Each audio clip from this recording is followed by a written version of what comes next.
Bonux automatique, son premier cadeau, c'est la blancheur.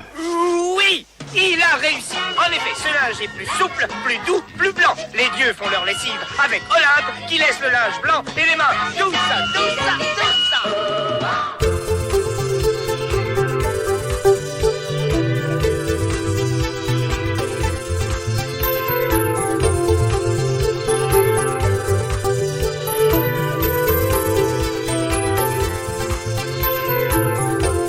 Salut à tous et bienvenue dans ce nouveau cadeau Bonux, nouvelle formule qui lave plus blanc que blanc. Je suis Etcha, votre hôte, pour ce numéro consacré aux objets quotidiens. Et je suis accompagné de Mikado Twix. Salut Mikado Twix, comment vas-tu ? Salut Yetcha, je suis super content de faire un cadeau Bonux à tes côtés. Eh bien écoute, moi je te propose de faire un petit briefing de comment va se dérouler cette émission. C'est une petite discussion entre nous, avec des souvenirs d'objets du quotidien qui ont marqué les années qui nous sont chères, évidemment les années 80.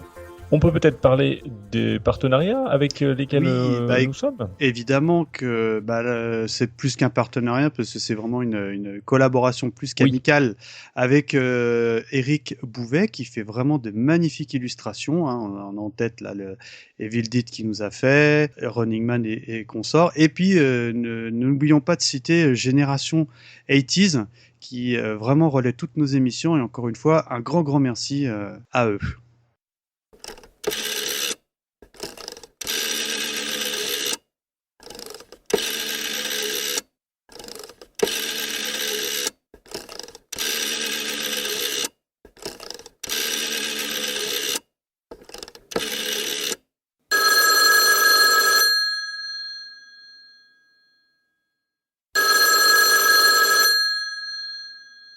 Alors après cette petite intro sonore, nous allons donc partir sur l'émission avec 4 parties.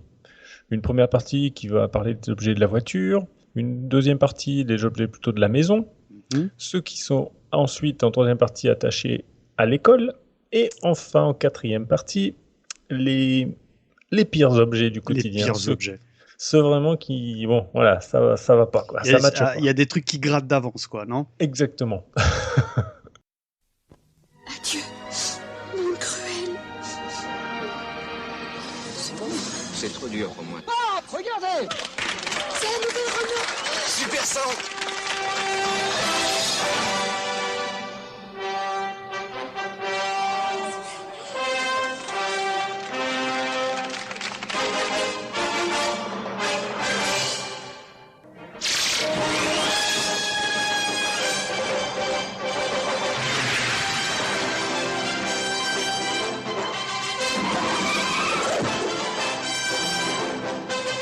Renault Super 5, plus 5 que la 5. Alors, les objets de la voiture. Après cette petite publicité, Mikado Twix, pourrais-tu nous parler de la fameuse Super 5 qui a remplacé la non moins célèbre R5 ? Eh ben, écoute, moi, la Super 5, pour moi, c'est le véhicule des 80s. Surtout que j'ai un affect vraiment particulier parce que faut savoir que c'est le tout premier véhicule, on disait caisse à l'époque, que j'ai acheté avec mes petites économies. Hein, donc, j'étais super content. Et à ma connaissance, il existait 2 modèles de Super 5. Il y avait le modèle bas de gamme et le modèle très bas de gamme.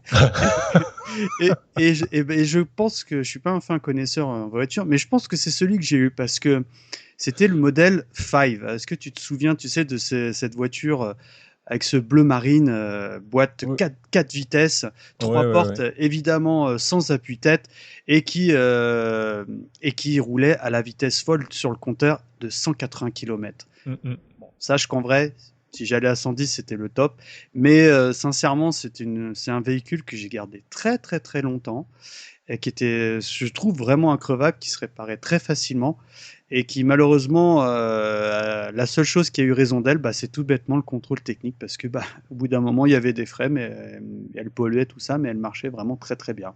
D'accord, mais bon, pour la petite anecdote, il faut savoir que la Super 5 a été produite par Renault de 84 à 96, et c'est la voiture même qui a été la plus vendue en France de 1986 à 1989, devant sa principale rivale, je te le donne dans le mille. La 205.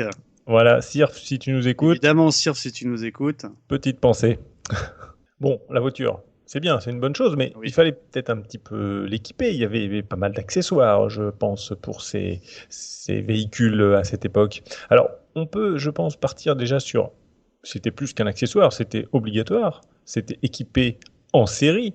Ce sont les fameux phares jaunes. Oui. Je ne sais, voilà, alors, c'est vraiment une spécificité française. Ça a été décidé, ça a été obligatoire dès le 1er janvier 1939, hein, donc c'est pas tout récent. Et ça a été modifié ensuite au 1er janvier 1993 où le blanc est devenu obligatoire.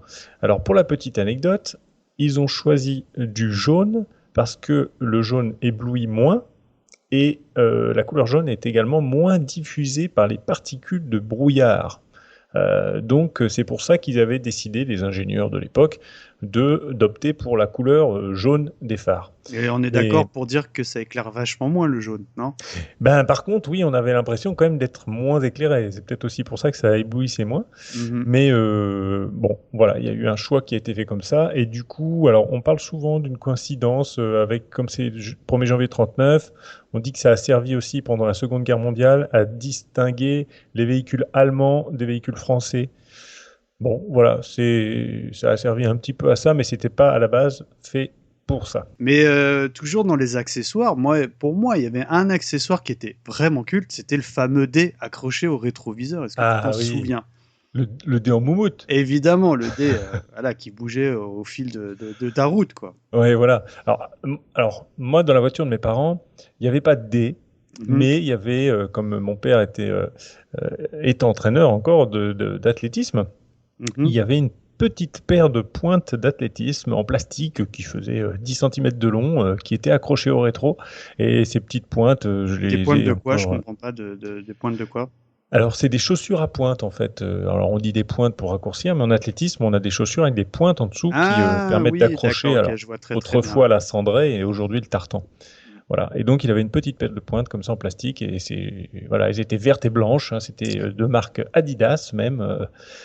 Voilà, je me souviens de ça, c'était accroché au rétro pendant des années et des années. Et toujours accroché au rétro, est-ce que tu te souviens du fameux arbre magique?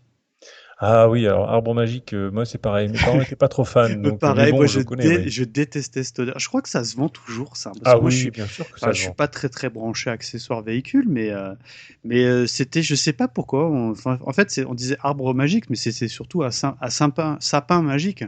Mais, oui, c'est peut-être sapin magique. Mais personnellement, je trouvais que ça sentait vraiment le chimique, mais ça a eu une grosse période dans cette époque. Hein.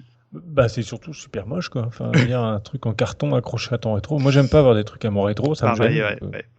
Bon, c'est une époque. Mais on voit beaucoup de choses quand même accrochées en rétro encore aujourd'hui. Hein. Ce qui peut exister aussi dans les accessoires, c'est le fameux chien qui balance la tête sur la plage arrière. Ouais. Alors ça, c'est un grand souvenir aussi, parce que quand j'étais plus petit, ça me faisait rêver, ces chiens qui bougeaient la tête sur la plage arrière, et je voulais que mes parents en achètent un.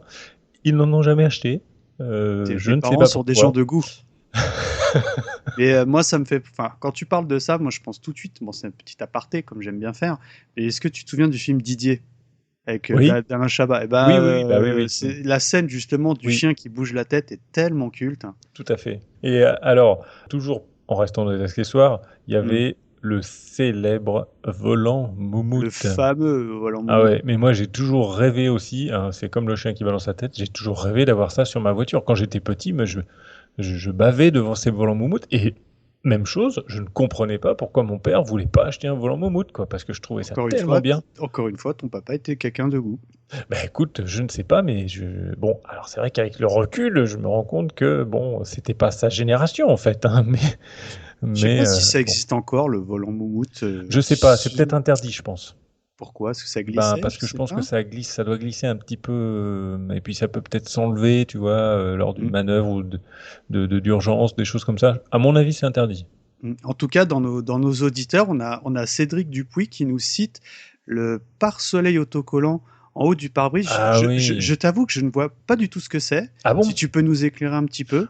Bien sûr. On en voit, alors c'était souvent de couleur légèrement bleutée ou alors légèrement vert.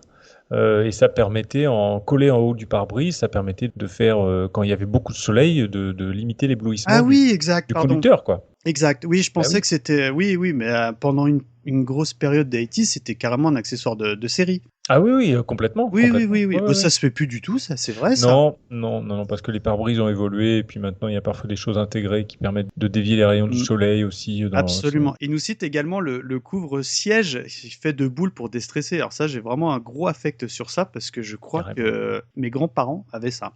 Ouais. Et c'était, bon, moi je trouvais que ça déstressait rien du tout, mais c'était très rigolo de s'asseoir dessus. Bah, en fait, moi je trouve que pendant longtemps, j'ai pas très bien compris en fait à quoi ça servait non plus, parce que bon, pareil. C'est pas ça super confortable.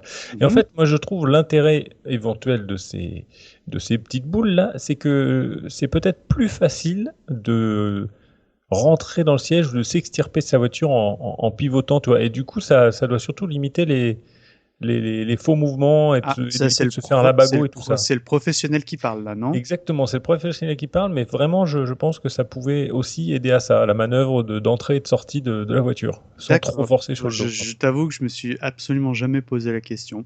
Alors, un de nos auditeurs, Jean Podorama, nous cite la fameuse CB. Ah, la CB, est-ce que tu me copies la station ? Voilà, tout à fait, ouais. Et puis il y a les boîtes à images aussi qui peuvent traîner. Oui, exact. Les boîtes à images, c'est les radars. Ah oui, c'est ça, c'est les radars. Oh là là, c'était flashback d'outre-temps là. Oh là, je m'en souvenais plus. Ouais, bah oui, c'était comme ça qu'ils repéraient les radars. Et toi, t'étais cibiste un petit peu là ? Non, j'étais pas cibiste du tout, mais j'avais un ami à moi qui en avait une, et c'est vrai que on l'a fait 2-3 fois. Je me souviens. Fonctionner, c'est marrant. C'était rigolo parce que tu tombais sur tous les routiers qui t'envoyaient tous paître parce qu'ils avaient tout de suite cerné que t'étais pas du tout de la profession, tu vois. C'était très très drôle. Je garde de bons souvenirs sur la CB. C'est vrai. Ça existe plus, ça, non ? Si, je crois pas. Enfin, il y a peut-être encore des systèmes, peut-être pour les professionnels, mais bon, avec les communications d'aujourd'hui, je pense que ça tend à disparaître quand même. C'est ça. Alors, il y a aussi un accessoire dont tu vas te rappeler certainement, c'est ce qu'on appelle les déflecteurs d'air. Alors, c'est Chris Schmidt qui nous en parle. C'était une sorte de coque plastique qui se mettait en haut des portières pour éviter que l'eau ne rentre dans la voiture quand on roulait avec la fenêtre légèrement entrouverte et qu'il y avait de la pluie qui tombait. Ça permettait d'une évacuation de l'eau, quoi, pour pas que ça rentre dedans. Ah oui, mais ça c'est un truc, ça a complètement disparu. Parce que maintenant que tu le dis, je me souviens que ma mère en avait fait installer justement sur sa Super 5 d'époque, qui était, elle, boîte 5 vitesses même. Et que je trouvais que justement, parce que bon, moi, les premières années où j'avais le permis, bon, le véhicule était vieux, mais elle me le prêtait un peu. Je trouvais qu'on voyait rien en fait, ça bouchait complètement la visibilité. Je sais pas ce que t'en penses. Moi j'ai jamais roulé avec des trucs comme ça, mais ça a complètement disparu en effet. Je pense que c'est surtout parce qu'aujourd'hui la ventilation à l'intérieur des voitures est plus efficace, donc il y a peut-être moins de buée, il n'y a pas besoin d'entrouvrir, tu vois, la fenêtre lorsqu'il pleut, et puis il y a les systèmes de climatisation, les choses comme ça, donc je pense que c'est pour ça que ça a disparu. Il y a plus de raison d'ouvrir la fenêtre, finalement. Et en plus, je m'en souviens, c'était une sorte de plastique vraiment rigide, très, très, et plutôt épais. Et avec le temps, tu sais, c'est mes souvenirs qui parlent, donc ils sont un peu flous, mais ça avait plutôt tendance, pas à blanchir, mais tu sais, à être un petit peu opaque, entre guillemets. Au final, tu voyais absolument plus rien. Donc c'était plutôt... je me souviens qu'au bout d'un moment, mon père l'avait enlevé parce que justement, c'était pénible, quoi. Ouais.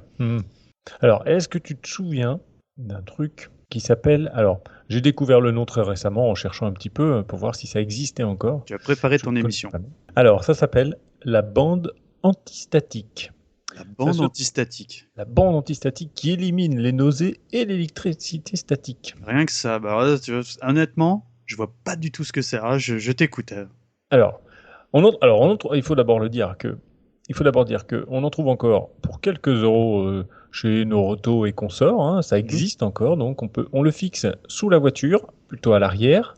C'est une sorte de bande en caoutchouc qui a une longueur suffisante pour juste traîner un tout petit peu sur la route. Et donc, ça, visiblement, ça évacue l'électricité statique. Et ça limite le risque de nausée des enfants dans la voiture. Alors, je ne connais pas la liaison entre l'électricité statique et nausée. Je vois vraiment pas la... Puis l'électricité qui passe dans la bande de caoutchouc, j'ai du mal à cerner le truc. Oui, c'est pas faux. Pardon. Oui, non, mais c'est une très très bonne remarque. Parce que Je c'était ne sais pas. également un accessoire, je crois, qui nous a été cité par Charlotte Aupoire, et que c'est excellent, Exactement. excellent pseudonyme au passage. Je vois pas, je suis désolé. Toi, Non, si ça te parle, et puis le côté électricité statique et nausée, je sais pas. Ben, je sais pas, mais en tout cas, mes parents en avaient une parce que ma sœur était malade en voiture et a priori, elle était moins malade avec ça. Est-ce que c'était psychologique ou C'est pas? psychologique Je quand n'en tu sais nous rien. tiens. Voilà. Alors, on peut citer encore un petit accessoire parce que ça, c'est pareil. Moi, je parle de mon expérience, de la voiture de mes parents. Il y avait des petites protections qu'on mettait au niveau des portières en plastique.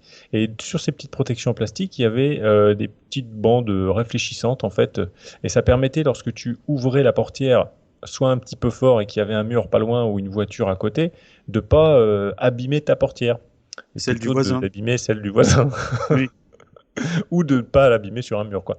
Donc, t'as déjà vu des trucs comme ça ou ça te parle? Bah, il me semble que c'était des genres d'accessoires qui étaient de série, non? Sur les non, véhicules non. qui étaient. Ah non, bah, non, je vois pas, je alors, suis désolé. Peut-être qu'il y en avait de série, en tout cas, celle de mes parents n'avait pas de série. On achetait ça chez Continent, hein, Oui, tout parce simplement, que et puis on les Continent, accrochait. parce L'achat que, gagnant. évidemment, j'ai envie de te dire, avec tous ces accessoires que tu viens de nous citer, bah là, t'as la voiture Jackie par excellence, là, non? Ah bah si on met tout, la CB, La CB, le volant moumoute, les pare-soleil, les couvre-sièges faits de boules, etc., etc. il manque Là, juste, bon là c'est plus 90s, mais il manquerait juste, tu sais, les fameux autocollants que tu mettais sur le pare-brise arrière, The Yetcha Touch, et là The Yetcha Touch, il te je sais manque pas que très sympa, la quoi. boule à caravane était au top, là, non? Ah oui, la boule à caravane avec la tête de poupée. Oui, évidemment. Ou la balle de tennis. La balle de c'est tennis, au choix. j'allais te Ah dire, oui, la mais balle la, de balle tennis. la tête de poupée, La c'était balle pas mal, de quand même, tennis hein. qui servait accessoirement en vacances au nonos pour le chien. Tu vois, au camping des flots bleus. N'importe quoi, désolé. Et le rétro passager en option. En option, bah oui, c'était ça quand t'avais. Moi, je me souviens, là, tu vois, gros flashback, ma Super 5 5, il n'y avait pas de rétro à droite. Ah ben non. Ah bah non, c'était en option. Bien sûr. Bon bah écoute, avec tout ça, hein, avec une voiture comme ça, on va pouvoir filer très très rapidement pour faire un petit retour vers le passé.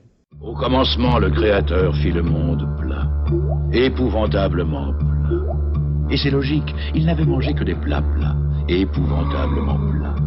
Le 7e jour, nous lui avons livré de la moutarde Amora, celle qui relève si bien le plat. Constatez. Voici la preuve irréfutable que lorsqu'un plat est si bien relevé, c'est toute la vie qui est changée. Si besoin est, les joies du ski en sont une preuve supplémentaire. Car en vérité, je vous le dis, Amora relève le plat. Alors, on va maintenant partir dans la troisième partie avec les objets de la maison. Oula, il y a des trucs Ça, à dire là aussi. Ah ouais, il y a des trucs à Il y a dire. du dossier. Là. On va commencer direct par un objet culte pour beaucoup de monde. Ah oui, ah oui. Il y a Rano84 qui nous en a parlé. On va parler du verre Amora. Ah, le verre Amora, ouais. Le verre Amora, le fameux verre Amora. Alors, j'ai, en préparant en effet mon émission, j'ai été sur le site 80s.fr qui donne plein d'informations sur... Qui est excellentissime site sur les années 80. Vraiment, j'en profite parce que tu le cites. C'est le site référent si vous aimez les 80s, hein, honnêtement. Hein. Le verre à moutarde est apparu dans les années 34 grâce au groupe Amoramaille. À l'époque, ils faisaient des simples verres sans dessin, sans rien, tout ça. Et il faudra attendre la fin des années 50 pour qu'Amora ait une idée pour conquérir les enfants, mettre des images de héros de Walt Disney, des Fades de La Fontaine, des choses comme ça. Et donc, du coup, les enfants étaient attirés forcément dans le magasin. C'est du marketing, hein, tout simplement. Mais c'est hein. du marketing Ah bah. haut de gamme. Hein, parce Bien que sûr, moi, c'est fort. Enfin, je trouve que l'idée, elle est exceptionnelle. Parce que quel enfant n'a pas demandé à ses parents d'acheter son verre Amora Ah bah oui, avec son héros préféré. Quoi. avec son héros préféré, sachant Bien sûr. qu'il ne voulait pas du tout manger. En plus, le contenant étant un verre, quoi qu'il se passe, tu pouvais le récupérer. C'est pas une fois Ah que bah tu avais oui. fini ta moutarde, ça devenait un objet du quotidien, un vrai Oui, de oui, vrai. tout à fait. Ouais. Et puis là, c'est comme on parle de la fin des années 50, ça correspond à l'explosion, enfin au début des grandes surfaces, etc. Donc c'était Absolument, vraiment en plein boom Et de. moi, tu vois, je pensais que c'était un marketing. petit peu plus récent que ça. Je pensais que c'était quelque chose des années 70, voire 75, tu vois, les premiers verres.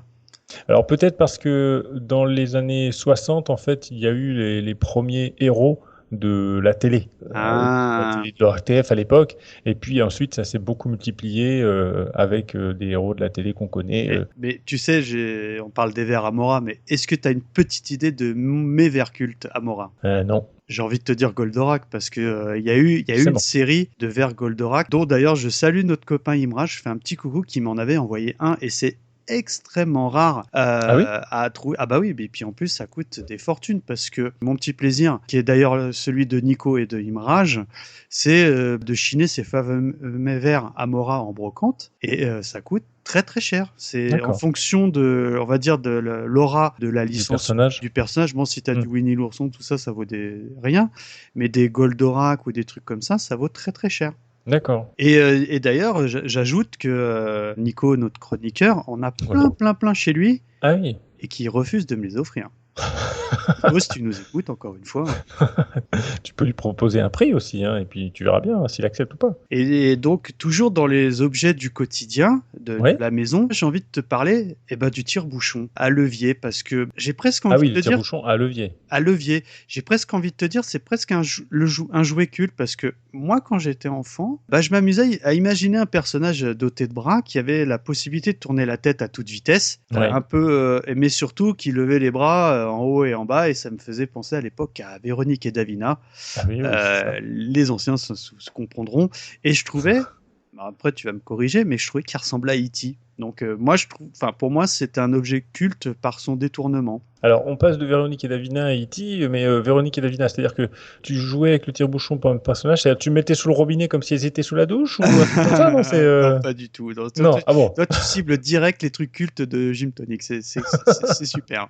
Mais non, pas du tout. Non, parce que tu avais l'impression que ton personnage, il levait, baissait les bras, enfin, qu'il faisait de la gym, tout simplement. D'accord. Tu sais, moi, comment j'appelle ça, ce tire-bouchon à levier? Pas du tout. Un De Gaulle. Ah bah oui. Voilà, parce que De Gaulle qui lève les deux bras comme ça, je vous ai compris et tout ça. Dans les objets de la maison, il y avait quelque chose qui était très utile quand on était en dehors de la maison. C'est la fameuse carte téléphonique. Ah oui.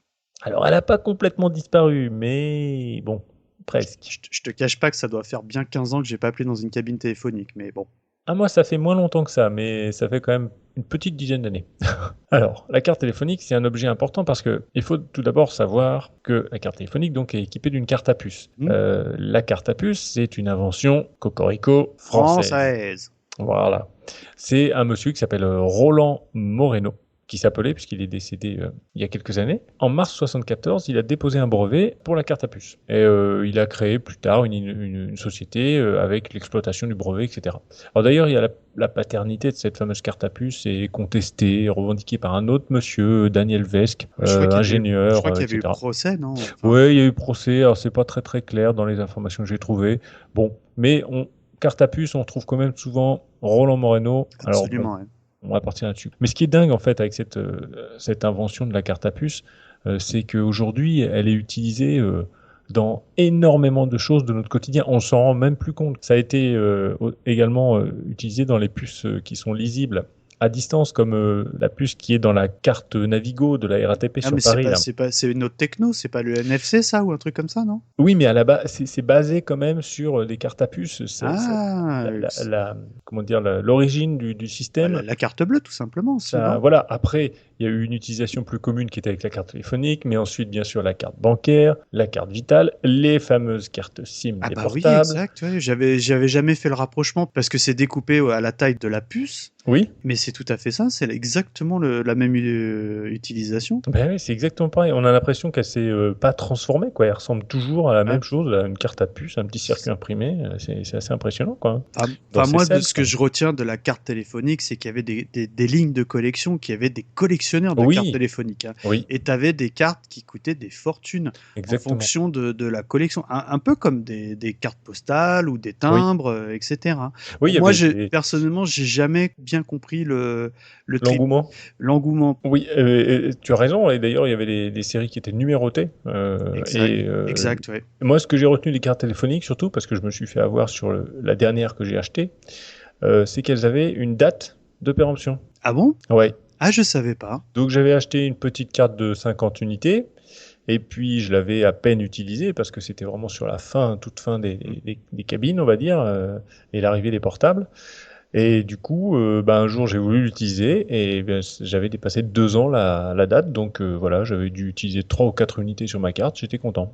D'accord. Bah moi, Et depuis, je n'ai plus racheté de carte. Ça me fait penser qu'une fois, mes parents, quand j'étais enfant, j'habitais en région parisienne, m'avaient envoyé en vacances en Provence chez des amis et m'avaient fait prendre le TGV. Et en fait, pour rassurer mes parents, à l'époque, il y avait des cabines téléphoniques dans le TGV. Je sais pas si tu te souviens. Je me rappelle, oui.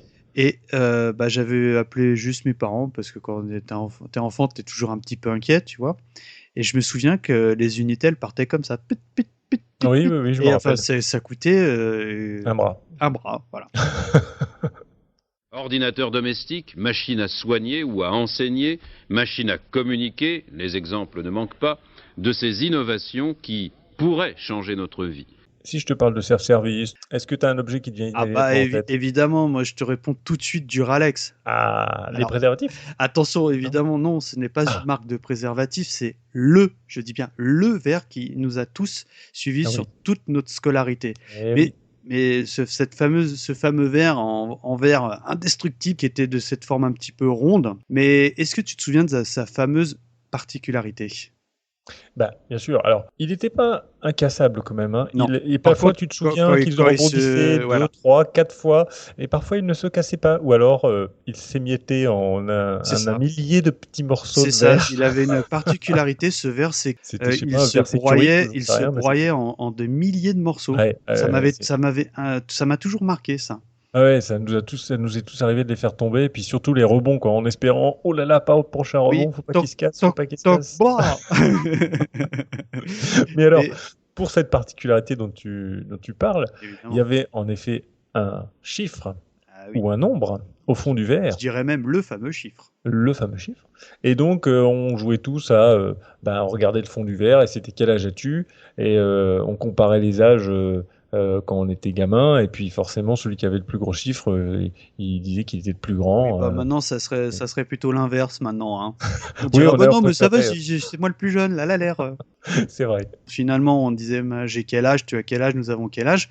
Mais ça vient de ce chiffre justement. D'où ça vient? Tout simplement c'était le numéro de l'un des 50 moules qui servaient à la fabrication de ce verre. Donc il n'y a pas de verre numéroté au-delà de 50, ça n'existe pas. D'accord. Alors, comme autre objet dans la maison, il y a une chose qui me tient un petit peu à cœur parce que j'ai compris tardivement ce que ça signifiait. C'est le fameux poste radio.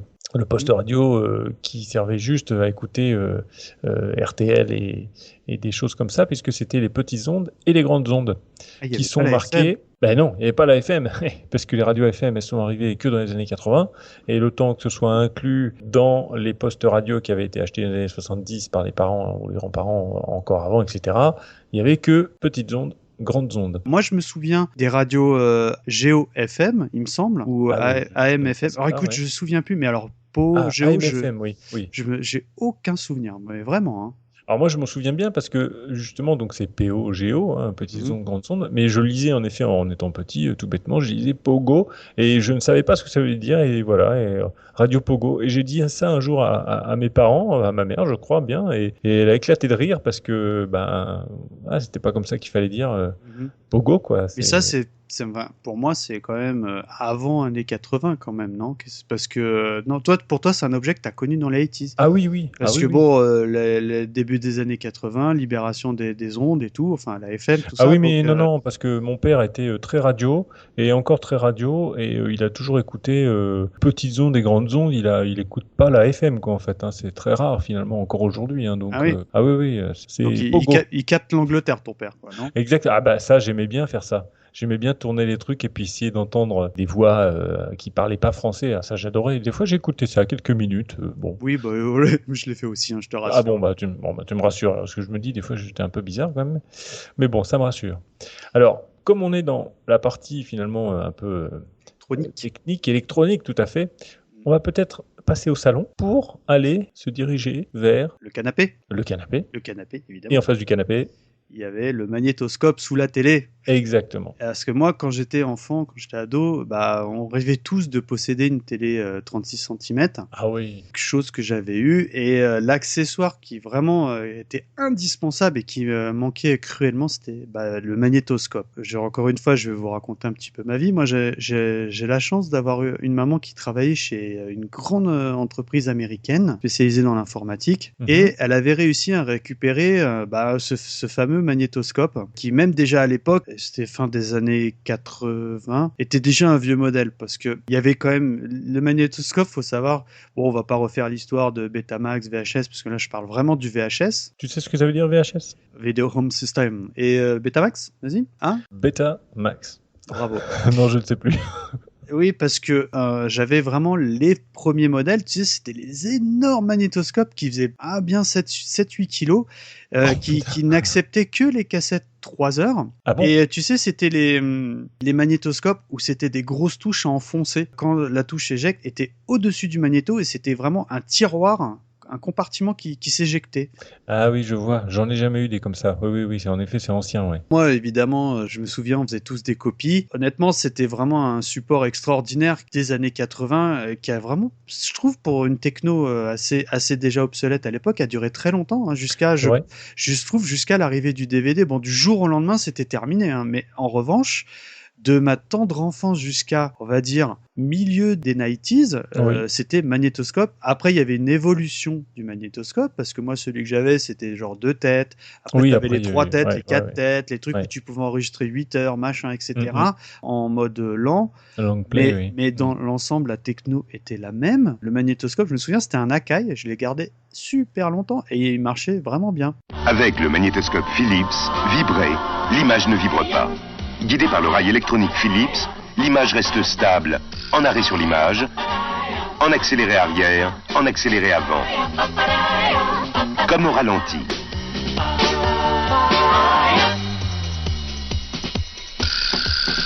Magnétoscope Philips à cassette réversible.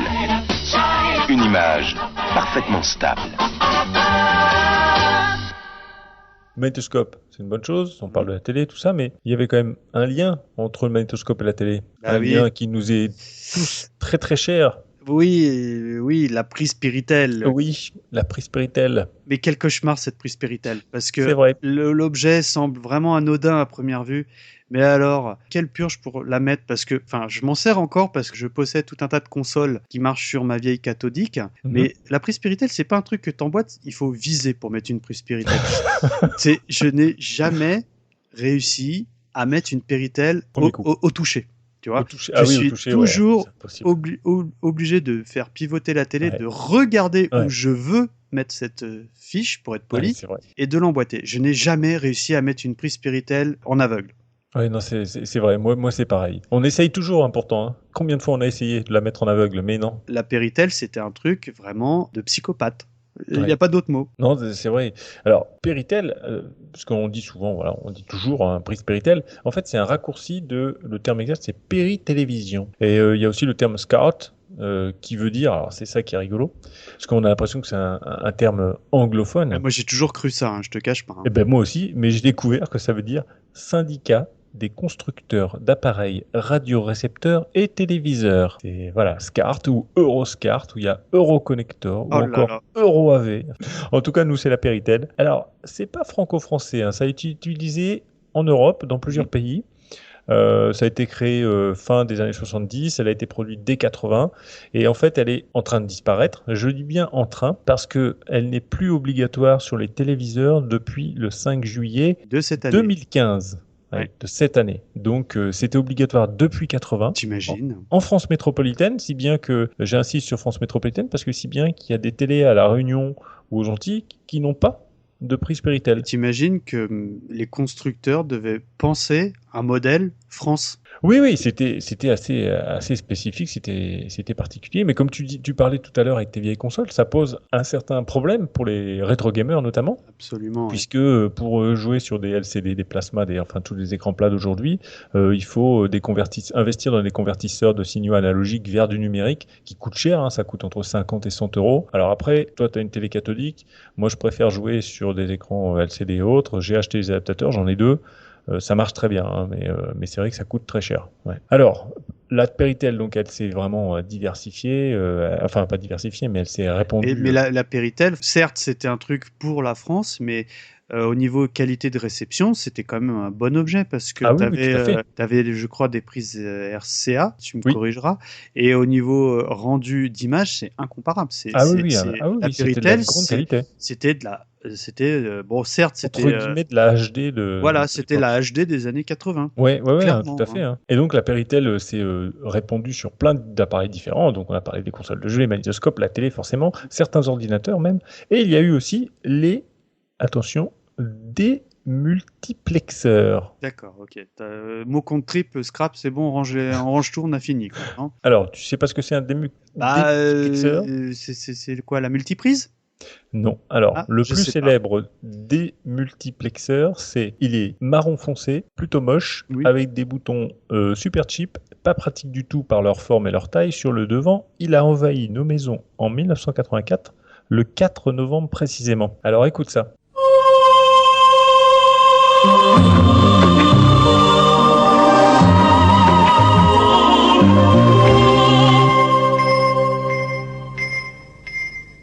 Ah bah oui, d'accord. Oui, bon là oui, c'est le générique d'ouverture de canal, mais quel est le rapport avec le démultiplexeur? C'est le décodeur? Eh ben c'est le décodeur, tout simplement. Ah bah oui, exact. On a pas mal parlé du salon, mais dans l'entrée, finalement, on recule dans la maison là. On va bientôt sortir, je pense. Là, on est à l'entrée. Là, on est dans. on est voilà, dans toutes les entrées des années 80. On est dans toutes les entrées, voilà, avec sur le petit meuble ou sur le petit truc sur le côté. Sur le petit napperon. Le téléphone.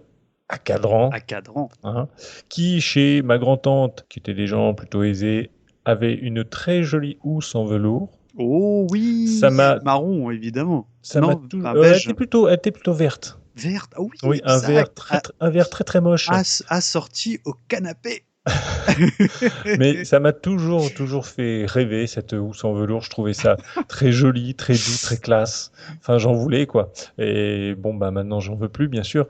Mais voilà, c'est un truc qui, chez ma grand-tante, ça m'a toujours marqué, ce téléphone à cadran avec sa housse. Le fameux écouteur. Avec l'écouteur. Ça, par contre, c'était vraiment génial, quoi. Ah oui. C'était moins agressif que les haut-parleurs aujourd'hui. Et moi, j'ai beaucoup d'affect sur l'objet de téléphone à cadran parce que j'avais un oncle qui était artisan et qui m'avait appris, parce qu'il était un petit peu filou, à pouvoir téléphoner sans utiliser le cadran. Ah, alors, est-ce que tu as une petite idée de comment on faisait?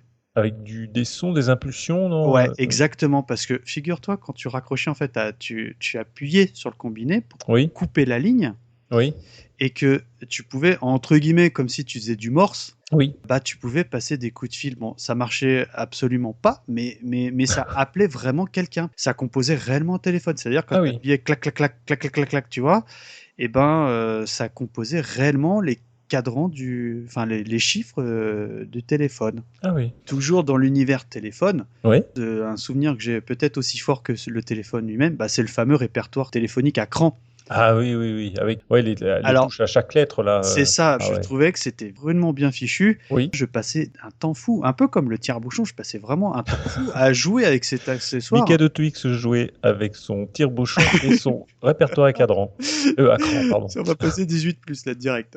C'était bien fait et mes parents pestaient. Pourquoi? Parce qu'au bout d'un moment, ça se bloquait, non? C'est pas que ça se bloquait, mais pour que les lettres sélectionnées fonctionnent bien, il fallait absolument que ce répertoire soit fermé. Ah oui. Or, moi, je m'amusais à le faire ouvert. Quand il était ouvert, Et quand c'était ouvert, l'objet était ouvert à 90 degrés et que toutes les feuilles tombaient et que tu pouvais plus les remettre dans l'espèce d'encoche qui servait à sélectionner tes lettres. Alors, mes parents pestaient complètement.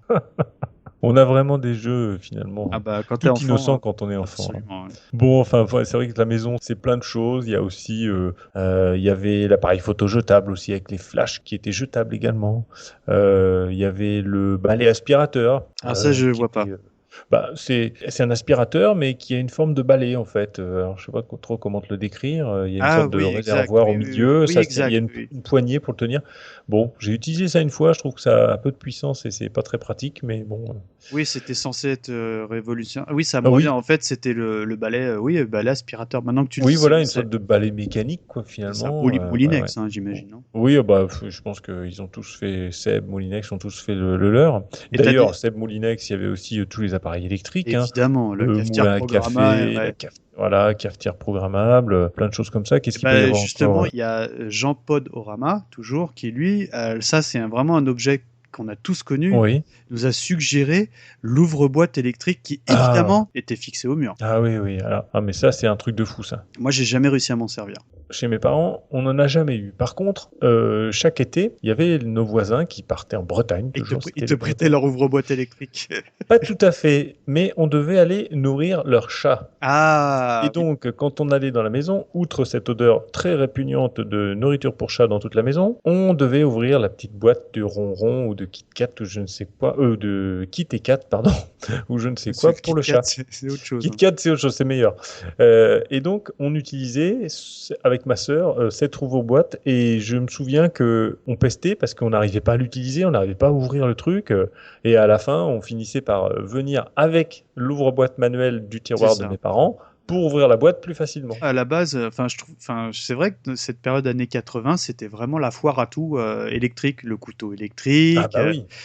l'ouvre-boîte électrique, puis c'est un truc, c'est complètement perdu, ça. Enfin, moi, ça te rajoute des trucs à mettre sur prise pour rien, quoi. Mais Et c'est vrai. pourtant, je suis un vrai gaucher. Tous les gauchers qui nous écoutent savent que l'ouvre-boîte, c'est le cauchemar du gaucher, tu vois. Moi, je connais pas, je suis droitier. Ah, mais je te le dis, hein, le monde n'est pas fait pour les gauchers. Donc, Bon, et alors, donc le gars qui a inventé cet objet s'est dit, ah, ce sera pour les gauchers, et ben, j'arrivais pas à m'en servir. je suis sûr qu'il y a des ouvre-boîtes pour gaucher. Surtout que les ouvre-boîtes électriques bien pensés, c'était ceux qui avaient un petit aimant qui tenait le couvercle. Pour Ah pas oui, que- quand il était coupé complètement. Parce que le truc tout bête, super, parce que la coupe, en revanche, elle était chirurgicale. Hein. C'était vraiment bien fait. Mais si l'aimant ne faisait pas son travail, bah, c'est ballot, mais le couvercle tombait, entre guillemets, Ouais. dans le fond de la boîte, en fonction de l'épaisseur du contenu, pardon. Et bah, du coup, l'intérêt était limité. Puis en plus, tu risquais de te couper. Donc, parfait. Bon, enfin, après s'être rempli le ventre avec une bonne boîte de conserve ouverte avec cette ouvre-boîte vraiment pas pratique, il faut se rendre à l'évidence, Michael Twix. Mm. La pause déjeuner est Tout à fait, terminée. oui. Et voilà, vous avez bien entendu, c'est la rentrée, la pause déjeuner est finie, donc on va à l'école et on va choc à pic, retrouver, là, on va à l'école. Là. on va retrouver tout de suite Michael Twix. On va dire l'accessoire indispensable, bah, le cartable, le sac Eh oui. US. Oui. Et oui, et c'était pour moi, hein, enfin je trouvais, parce que c'était la star des collèges. Bah, bien sûr. C'était c'était un sac qui se portait en bandoulière, qui rappelait sincèrement l'équipement de l'armée, voire même de l'armée US, d'où le nom sac US, qui à l'époque, paradoxalement, symbolisait complètement l'esprit un peu baba cool. Bon, C'est vrai. quand on était enfant, je te cache pas qu'on se posait absolument pas question, c'était plus un phénomène de mode, mais c'était catalogué baba cool. Mais ce qui était vraiment important, je sais pas si toi c'était ton cas, c'était que il fallait.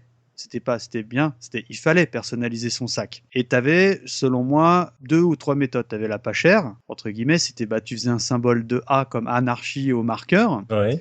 ou un symbole peace, hein, qui fonctionne tout aussi Ah bien. oui. Celle où tu mets un petit peu de sous avec de la colle Cléopâtre, tu collais des écussons.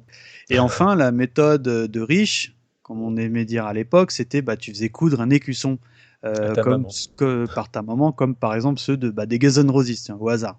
D'accord. C'était un sac que j'aimais bien. Je sais plus ma sœur aînée qui avait ça, parce que c'était vraiment, on va dire, milieu des années 80. Parce que moi, j'étais pas encore au collège. Mais je garde un grand souvenir sur ce sac à dos. Bah, moi, c'est pareil, parce que moi, j'en ai eu 3-4 différents. Là, j'étais au collège dans les années où c'était vraiment la mode. Et alors, moi, chez moi, alors je sais pas si ça vient que de ma région, mais on appelait ça une vache. Ah, oui.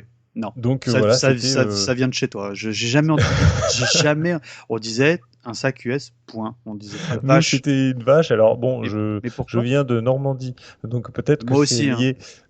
Mais en tout cas, voilà, c'était tiens, prends ta vache, t'as oublié ta vache, tiens, tu balances ta vache. Alors par contre, les livres, là-dedans, ils Ah là, prenaient ils des coups, souffraient, hein. la misère, parce que on lançait, on balançait, on jetait tout ce qu'on pouvait, nos sacs contre le mur, par terre, contre les autres sacs, etc. Enfin, c'était la misère. Mais oui, je me rappelle bien de ces sacs, j'en ai eu 3-4, ouais. Et il y a d'ailleurs quelques auditeurs qui en ont eu aussi.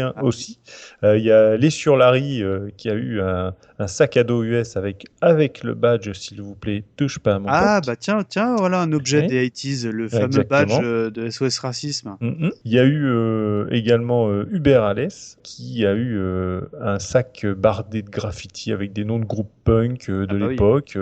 Et alors, c'est rigolo parce qu'il dit que lui avait son sac US pendant que les mômes, entre guillemets, comme il faut, avaient des tans. Ah bah oui, parce que quoi? Parce que T'as t'as ton ton Tans. Tans. Allez, on Bah s'écoute oui. la pub. Ouais.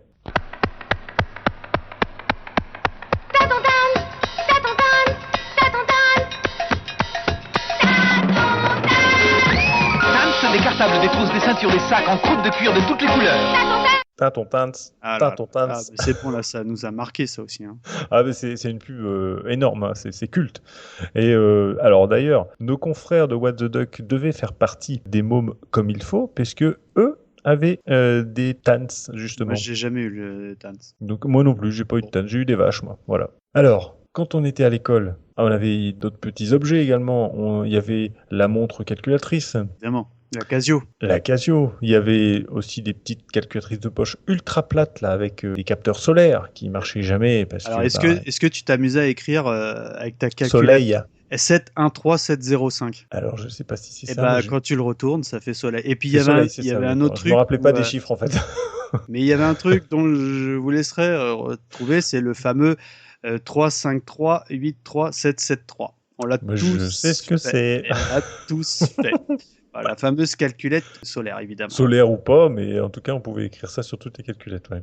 Alors, il y avait aussi, moi, je sais pas si tu as eu ça, les montres, ou la montre, enfin, il y en avait plusieurs, montres jeux vidéo. Ça me dit un petit peu quelque chose. Alors, moi, j'en ai eu une, achetée également chez Continent, car Continent, L'achat gagnant. voilà. Elle marchait un jour ou deux, on l'a ramenée, on en avait une autre. Mais quand tu Elle dis marchait. montre jeu vidéo, il y avait un petit jeu dessus. Ah oui, oui, il y avait un petit jeu vidéo. Genre Alors, moi, un j'en ai Space eu. Invader, un Pac-Man, un Alors, truc j'ai comme eu ça. un truc avec, je me souviens d'avion, en fait, un truc de tir, en fait, où il fallait C'était, tirer dans des avions. C'était quoi, du Game & Watch sur Oui, montre? oui, c'était du Game & Watch. Hein. Ouais, c'était du type Game & Watch, mais un petit peu plus évolué quand même que Game & Watch. C'était un petit peu au-dessus. Hein. Ah bon? Ouais. Ah, je Un n'ai petit peu plus aucun au-dessus, ouais, souvenir. ouais. Et donc, voilà, on l'a ramené 3-4 fois la montre. On a eu un échange chaque fois. Et puis, au bout d'un moment, bon, mes parents, on a eu ras-le-bol. Donc, on s'est fait rembourser par Continent. Bah moi j'avais le Scooby-Doo aussi. Ah, le Mais c'était Scooby-Doo. plus le truc de ma sœur, mais c'est Ouais. clair qu'enfant on a tous fait des Scooby-Doo qui étaient bah, justement pendus. Enfin, si t'avais pas de chance, si tes parents l'accrochaient à ton sac US, donc t'étais la risée de ton école parce que c'était évidemment le 4 couleurs, tu vois. Oui, oui. Et mais sinon, moi je m'en souviens d'en avoir fait quelques-uns. D'accord. Bon, enfin, en tout cas, c'est vraiment plein de bons souvenirs. Mais maintenant, je vous propose de parler de souvenirs plus douloureux. Mm. Alors, je m'entends, hein, plus douloureux que la prise Péritel, qui était déjà assez douloureuse. Ah, c'est pas mal quand même. Ah oui, non, c'est pas mal. Mais là, du pire, avec des objets du quotidien qui sont parfois dans les catégories qu'on a citées précédemment, mais qui nécessitaient vraiment une véritable mise en lumière. Donc, on va passer aux pires objets du quotidien.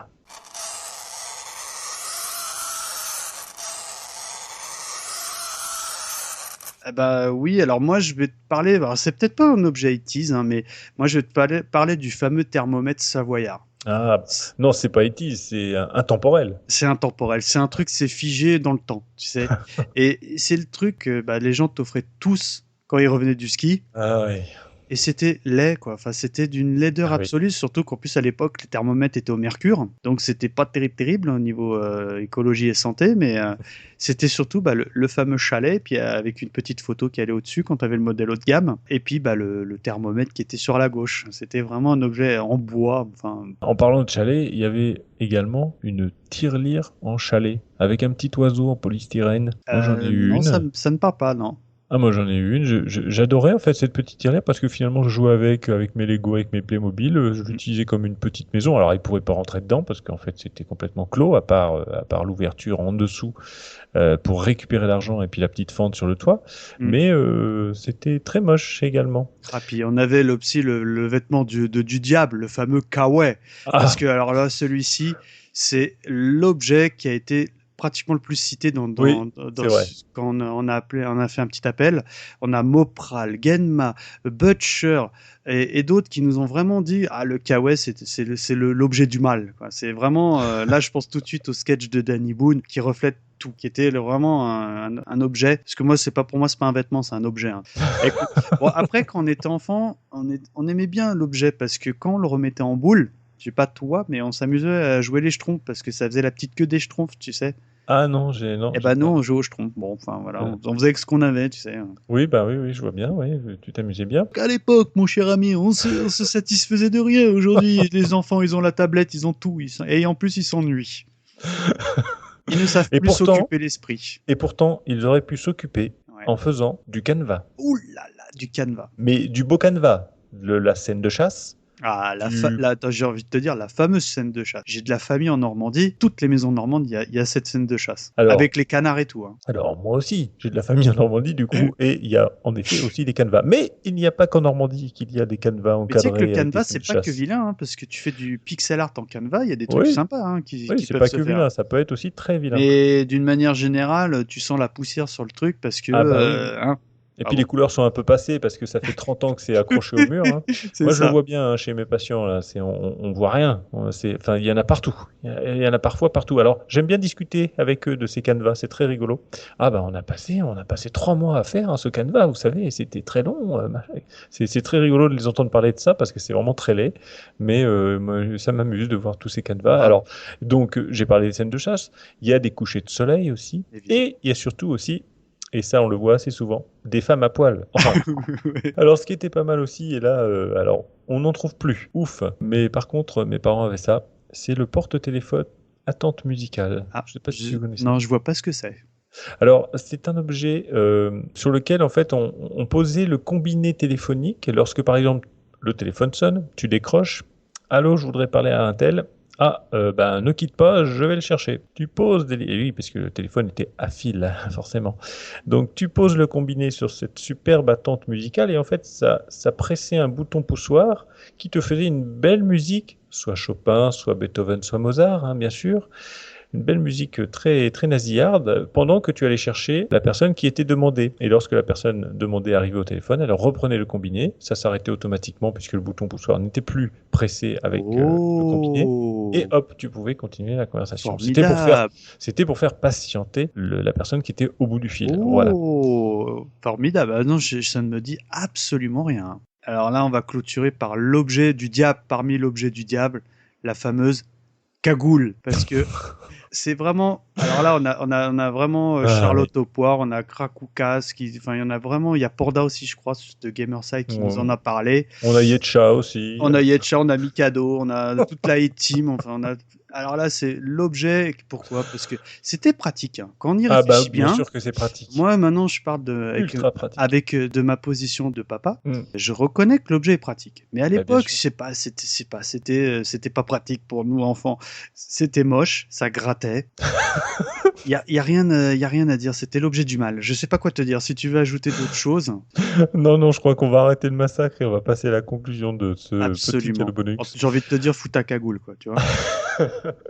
Et alors pour cette conclusion justement, on a demandé quel était l'objet fétiche de chacun des membres de la A-Team. On a Nico qui nous cite la colle Cléopâtre. Je te cache pas que j'y ai pensé parce que pour moi c'est vraiment un objet 80s parce qu'elle était fabriquée à 2 pas de chez lui et que l'objet à Savonnières. Bon, je ne savais pas, c'est vers Tours je pense vu qu'il habite par là-bas et que elle existe encore d'ailleurs cette colle. Absolument. Ah oui, mais c'est plus la même. Hein. J'en ai racheté pour je sais pas, c'est pas pareil. Ça sent plus l'amande ? Un petit peu quand même. Ah, quand même. Mais en fait, elle est pas pratique du tout, je trouve, cette colle au final. Parce que c'était quand même le pinceau était dans l'idée c'était malin parce que le pinceau qui était plat était Oui. intégré sur le couvercle au pot. Évidemment, il nous cite sa fameuse odeur d'amande et il demande si parmi nous quelqu'un l'a goûté. Et j'ai envie de te dire, oui, on a un auditeur qui l'a goûté. Exactement, c'est JP. Mon copain JP qui, de sa propre expérience, hein, c'est ses propos, c'est ses dires, a le goût du Dr Pepper. Donc je ne sais pas, JP, si tu nous écoutes, j'ai envie de te dire Chapeau. Chapeau l'artiste. Chapeau l'artiste. Moi, je sais pas quel goût ça a le Dr Pepper, alors je pourrais moi pas non dire. plus. Je crois que tu allais rebondir, je n'ai jamais bu non plus. Eh bien non.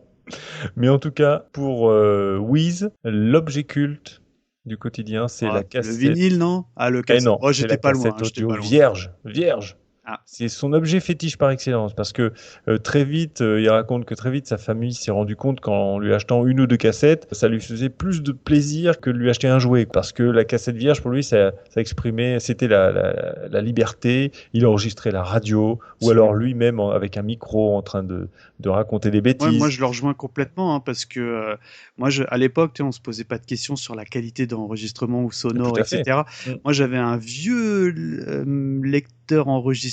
J'enregistrais directement sur l'enceinte les trucs. Ah oui, ouais, bah moi aussi. Je passais à la radio ou tu vois les trucs comme ça. Oui. Moi, j'ai fait ça et je me suis enregistré aussi avec un micro en train de raconter les conneries. J'ai réécouté une cassette il y a quelques temps. J'étais avec ma sœur. Je devais avoir une dizaine d'années à peine. Et ça, faut numériser ça. Hein. On était en train de faire des imitations façon Bébé Show. Tu vois, j'imitais Chirac, et puis voilà, et Gric, et puis tout ça. Bah, et moi, je sais pas si je dois le dire, on verra si on coupe ou pas, mais il y a quelques années, j'ai retrouvé une cassette avec un copain où on faisait l'alphabet, mais en rotant. En rotant. Ah bah ça, c'est un grand classique. Bon, on l'a tous fait, ça me rassure. J'ai jamais été très très fort en ro, moi donc. Ah, mais moi j'ai du niveau, mais on n'en parlera pas de ça. Et sinon, on a Sirf, lui, qui nous cite directement le couteau électrique. Ah, on n'était pas loin de là. Paradoxalement, il en avait horreur parce que, il faut, comme il le répète régulièrement, c'est un fils de boucher que pour lui, c'était une hérésie de couper le rôti au couteau électrique. Ah oui. Et moi, je le rejoins complètement. Parce que j'ai revu des petites pubs pour préparer l'émission, 84 francs le Moulinex, et je trouve une hérésie. Là, je parle entre guillemets, ça fait pas taulier machin, mais en chef de famille, c'est un plaisir de couper la viande, tu sais, devant tes convives, devant tes proches. Le couteau électrique, c'était vraiment le tout assisté d'époque, ouais. Et je trouve que c'est une des pires inventions des 80s, titre personnel. Hein.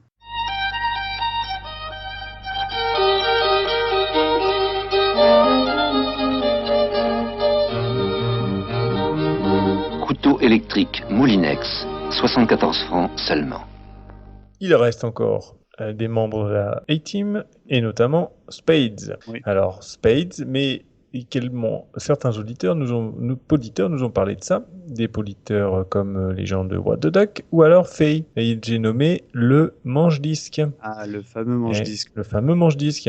Alors, Spades raconte que dans les après-midi de ton enfance, il passait à jouer avec les copains en bas de l'immeuble où il habitait, et c'est les grands qui gardaient un œil sur les plus jeunes, et ils mettaient pendant ce temps-là des 45 tours dans leur manche-disque. Alors du coup, il raconte que c'était une cacophonie pas possible, et voilà, donc c'est lié à ça, à des jeux avec des copains en bas d'immeuble, donc ça c'est vraiment moi je le rejoins complètement. Quand tu m'as demandé Mikado, quel est ton objet culte, j'ai pensé tout de suite à ce fameux manche-disque orange. Ah oui, aussi, le orange, ouais. Quand même. Le orange. Je crois que la marque c'est Penny, je risque de dire une ânerie, qui n'acceptait que les 45 tours. Parce que c'était vraiment le manche-disque, il portait bien son nom hein, dessus. Tout était intégré et c'est un objet que j'aimerais vraiment retrouver, qui est vraiment très très très difficile à trouver aujourd'hui, ou alors pour des sommes folles. Pour moi, c'est l'objet culte des 80s, vraiment. Parce que, évidemment, pourquoi ? C'était presque du marketing, parce que qu'est-ce que tu écoutais en 45 tours ? Tous les génériques de tes dessins animés. Ah bah bien sûr. Enfin, me concernant, je trouve que ce support, limite, était vendu avec un lot de génériques de la télé. Mais le son était extrêmement épouvantable, mais t'avais ton manche-disque. En plus, les parents étaient contents parce que pendant que tu étais avec ton manche-disque, vu que tu poussais le 45 tours pour le mettre dans le lecteur, il n'y avait pas de problème de braque de la plaque du lecteur CD à manipuler. Donc, ils étaient rassurés. Et surtout, pendant ce temps-là, tu touchais pas la platine de papa. Pump up the volume, pump up the volume. Le cadeau bonus touche à sa fin. On a parlé de pas mal de choses. J'espère que vous avez aimé ce petit retour vers le passé, ainsi que des nombreux objets dont on a parlé. J'espère qu'ils vous ont évoqué des souvenirs. Alors, vous pouvez venir en parler sur le site 80slepodcast.fr, sur Twitter, sur Facebook, à 80s le podcast. Je remercie tous nos auditeurs qui nous ont suggéré quelques-uns de leurs objets quotidiens fétiches. Je vous dis à très bientôt pour une prochaine émission. Salut à tous. Salut à toi, Michael Twix. Salut à tous, merci, bye bye.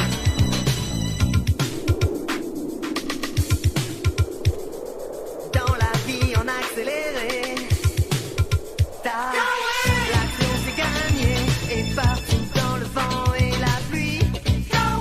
C'est le héros jour et nuit, dans la ville et pour tous les fous. Et là sur tous les coups, dans la vie en accéléré.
No.